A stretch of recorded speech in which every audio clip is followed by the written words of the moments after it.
about 10:30 at night, and Evan and I are going camping tomorrow, and I have almost nothing packed, and we have to leave at about, well, I'm meeting him at 4 in the morning, which is an hour away, so I have to be out of here by 3. And I'm already pretty tired, so I gotta get going on this, but I just wanted to show you the big giant disaster of a mess of me trying to get my stuff together. So it's 4 o'clock in the morning. Rich is almost here. It's September 17th, I believe, Saturday. And we're headed up for a one night up in Grand Lake. Pretty excited. We weren't expecting really to get a fall trip in. We didn't have anything planned until about a week ago. So we got some time off, so we loaded the boat and away we go for 2 days, one night.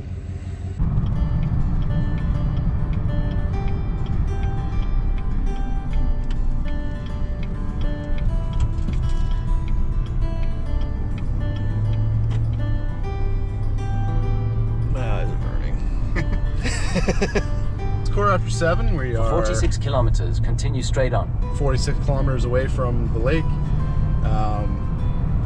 We're approaching the Sand Lake access point, which I think this feeds into Lake Travers, McManus, Achray. So quite a few access points. There's a whole bunch of little ones as well. This is a pretty main access point here on the east side of Algonquin. We got our permits and everything already, so we're just gonna blow right through there, head right to the Barron Canyon trail. We're gonna hike that this morning. I've been up there before. It's pretty short, but absolutely gorgeous. And then we will be on the lake at a pretty reasonable time. So we got, I think it's 6 portages, might be 5. A couple little ones around a little bit of a high falls on Carcaju Bay. Then we get into the Spectacle Lakes and just a couple little guys. There is one fairly big portage today. I think it's 2.4 with a pond that you can paddle in between, so I don't know how much of the portage we're going to do. But it's unseasonably warm right now. It is, I can't tell on my truck here, it was like 20 something degrees this morning at 4 a.m. so it's going to be a pretty hot day, I think, for this time of year, mid-September, which will be nice. We'll have a nice warm night. I don't think it's calling for rain. No, it was all week, and then it changed recently. So. Yeah, so it should be dry and warm, and getting a nice nice fall trip in. I thought the leaves would be changing a little more. They're changing more than I actually thought. I was worried because it's been so warm that they wouldn't be changing this much yet, but I guess we're just a bit far enough north that they've started some here. So Yeah.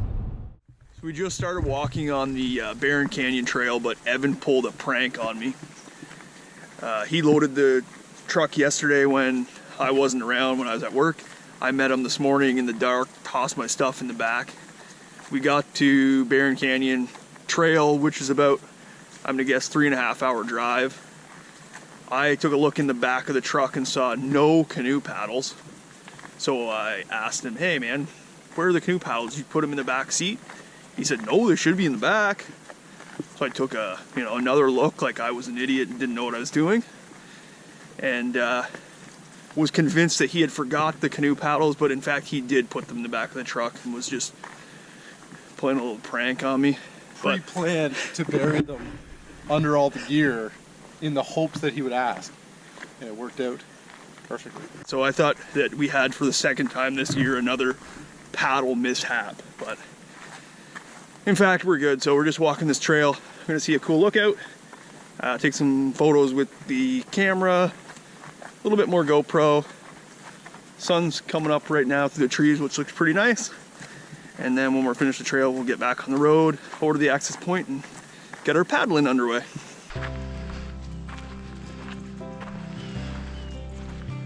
So it's been about 5 years since I was last here.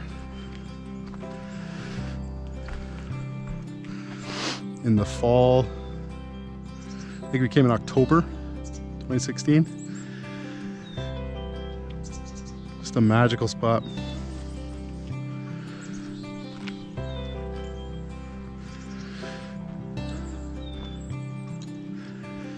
So this canyon was obviously formed at the end of the last ice age, and the glaciers were receding.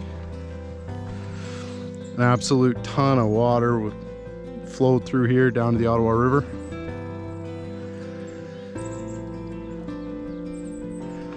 On camera it really doesn't do it justice, but it's really impressive.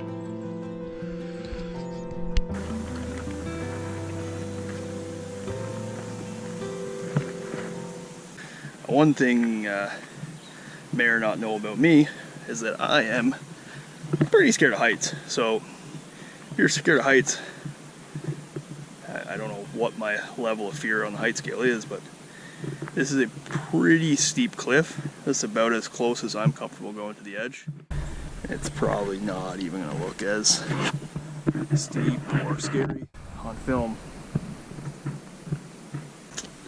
It's not so much the height, but it's steep drop-offs that I don't know, something happens in my legs, decide they're not willing to work anymore in that situation.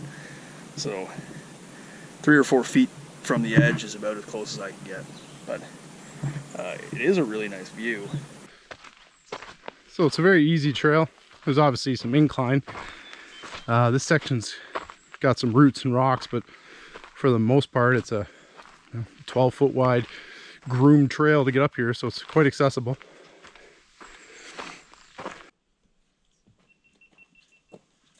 Whew. I was a little in the heart.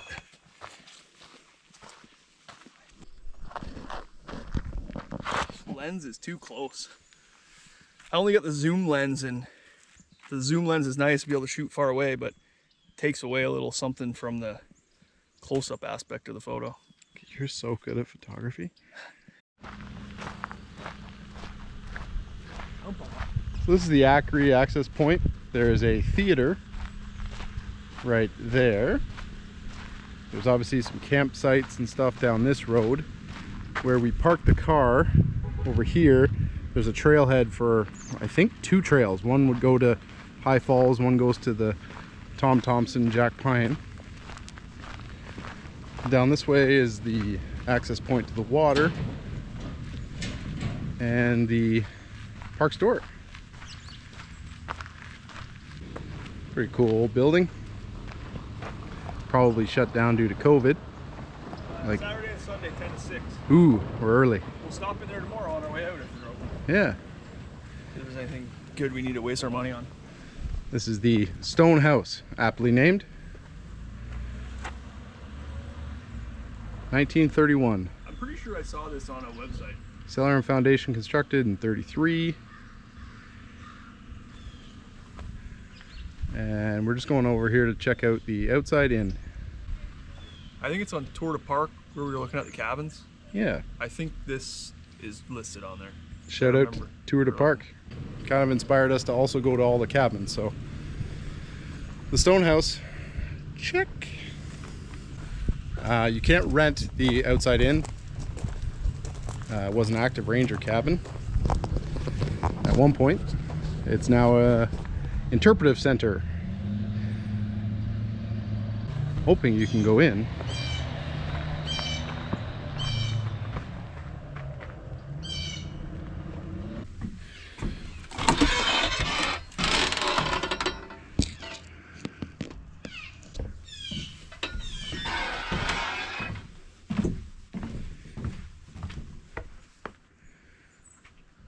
Yeah, fairly large cabin. Cool little cabin.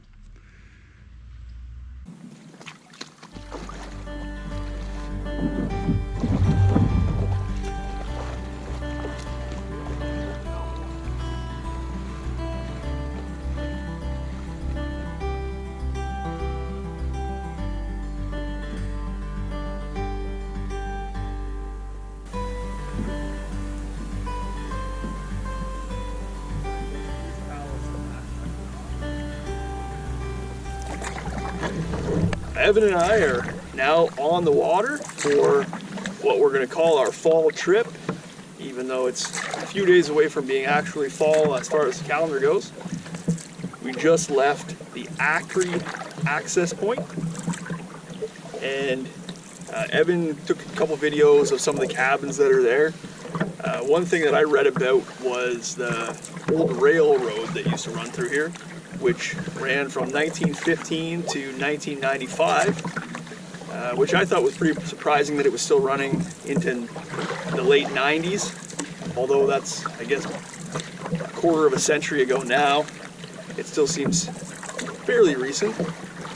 And the cabins that were here, that are no longer here, were used to house people to fight forest fires, which were, I guess, often caused by the steam engines themselves. So sparks from the steam engines and the rails would set the ground on fire close by, bursting into larger forest fires. So I thought that was kind of interesting.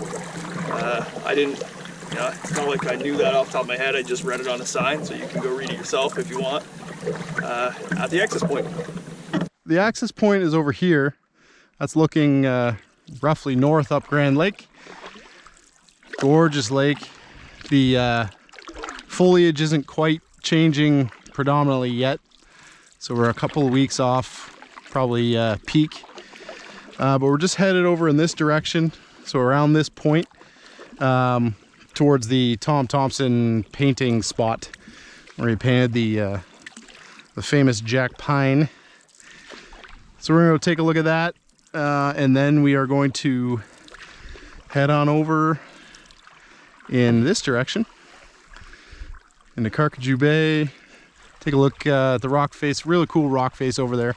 Last time we went through, we didn't see any pictographs or anything, but we'll go check it out, see what we see.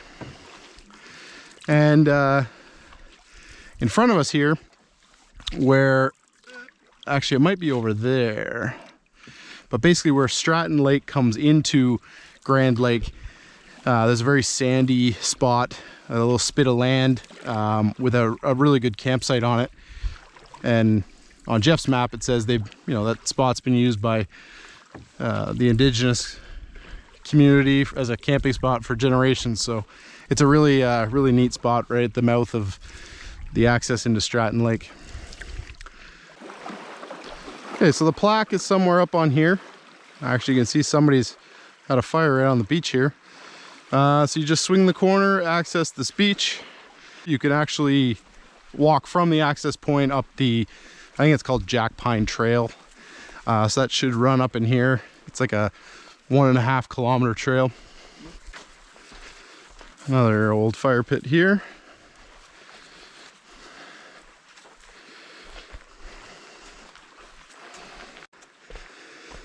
There it is. That's not a jack pine, but there was a jack pine.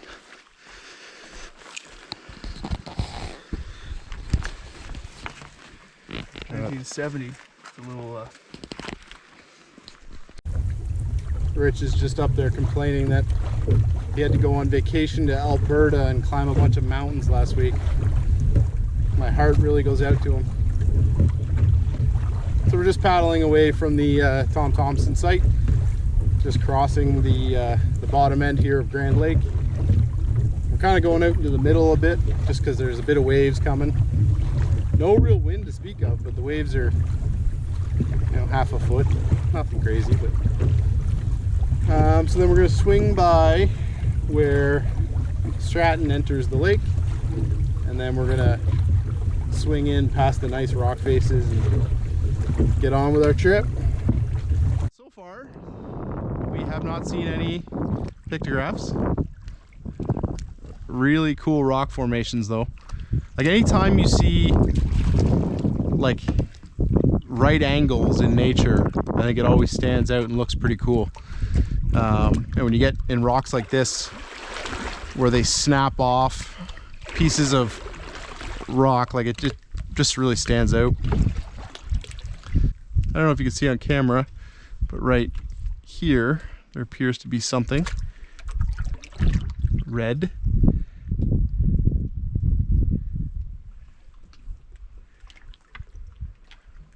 See, like if I was to do a pictograph, it'd be on this bad boy.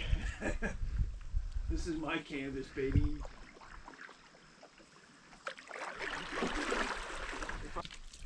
There's some kind of stuff, I don't know if it's discoloration, but there's some red bits there, but It just looks like the rock itself. I don't see anything that stands out. Okay, so we just paddled the Narrows between Barron Lake and Carcaju Bay, and so this is looking down into the bay. There should be a couple campsites on this side of the bay, and then we're going to be hanging it around to the right there. Absolutely gorgeous day, like probably 10 o'clock now, 10:30, and she's warm. Sun's scorching, and it's been a beautiful paddle. I feel like last time Ryan and I were able to squeeze through here without getting out of the boat. What way to squeeze? I'm guessing this way? Yeah. More potential height. Well, if we can avoid it, Rich, we're gonna avoid it. All right, I'll take us in. You have an eye.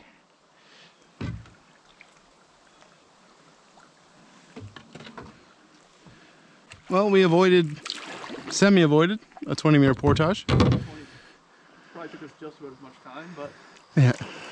more interesting. So you can hear a bit of water coming up. So that must be, yeah, that'd be the high falls, which is like, Rich, it's not even as nice as, there it is right there. It's not as nice as some of the ones we saw in the upper Nipissing.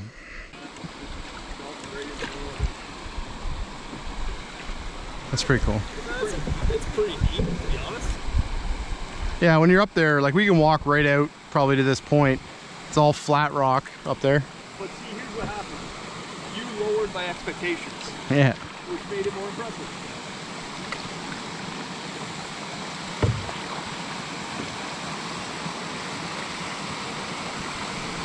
So this is the high falls at the end of Carcaju Bay.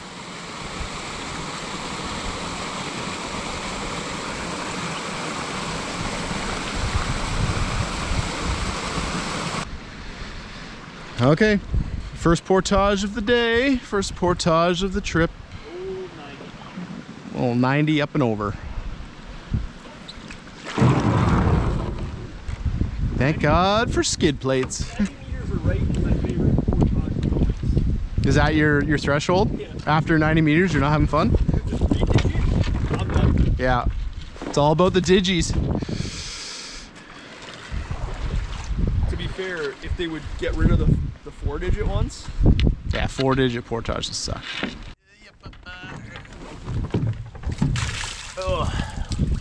Wet. rock and roll.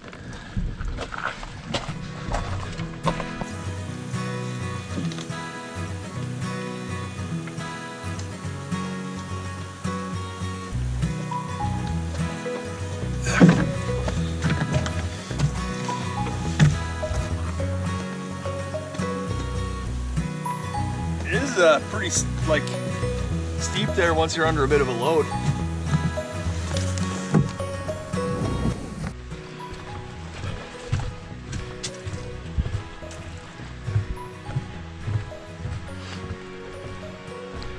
This is the 90 meter Carcaju Bay.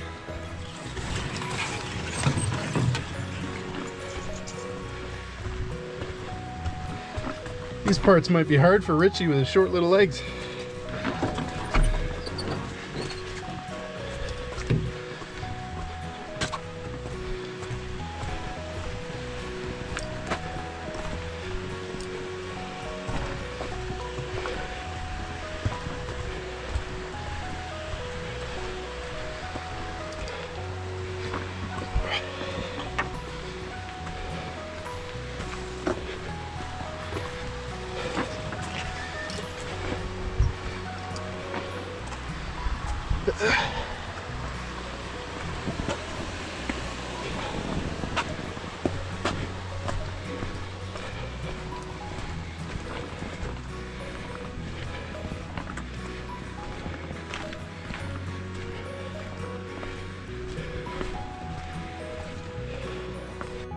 Alright, so we rigged up the rods.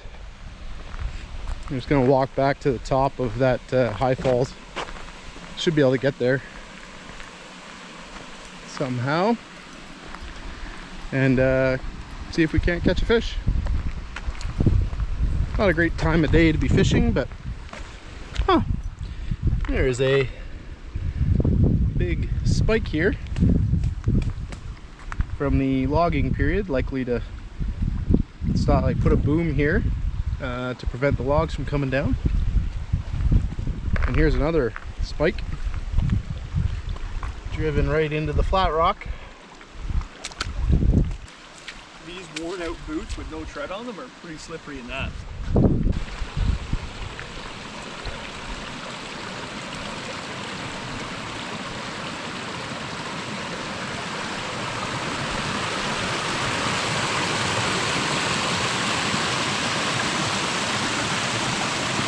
Based on how smooth these rocks are, I'm assuming in the spring the water levels will be high enough that it flows right over these rocks. That's probably a sight to behold.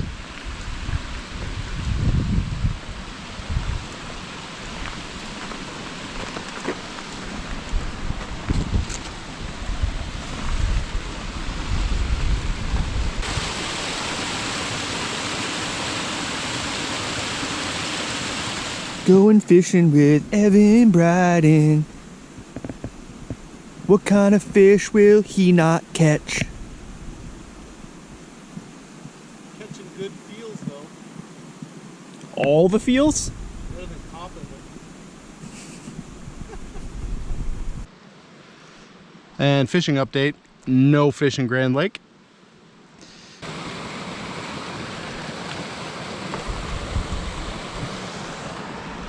Gorgeous little spot.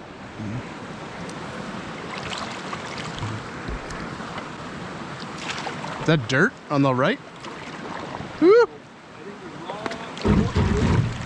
No, that's not dirt.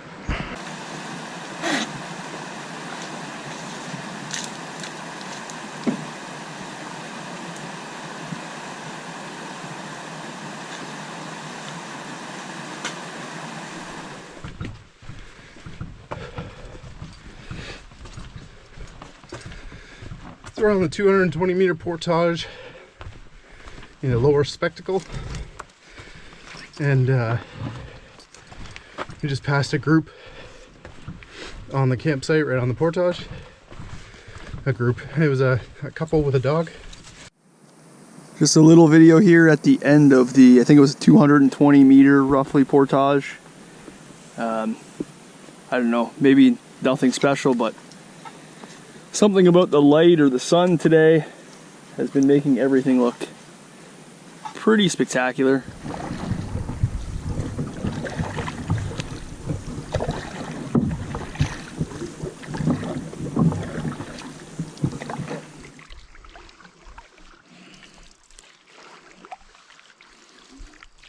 So this is the narrows leading into lower spectacle.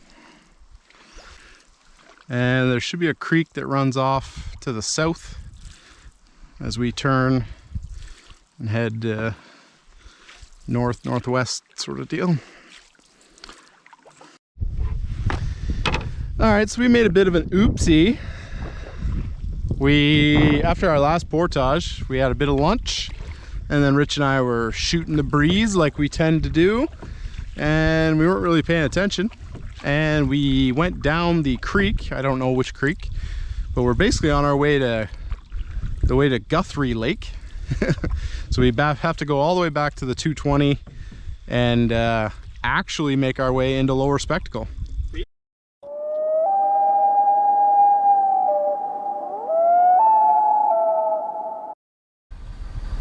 Like I always say, you gotta get gas and washer fluid before you head north. What a pain in the butt. 4 o'clock in the morning.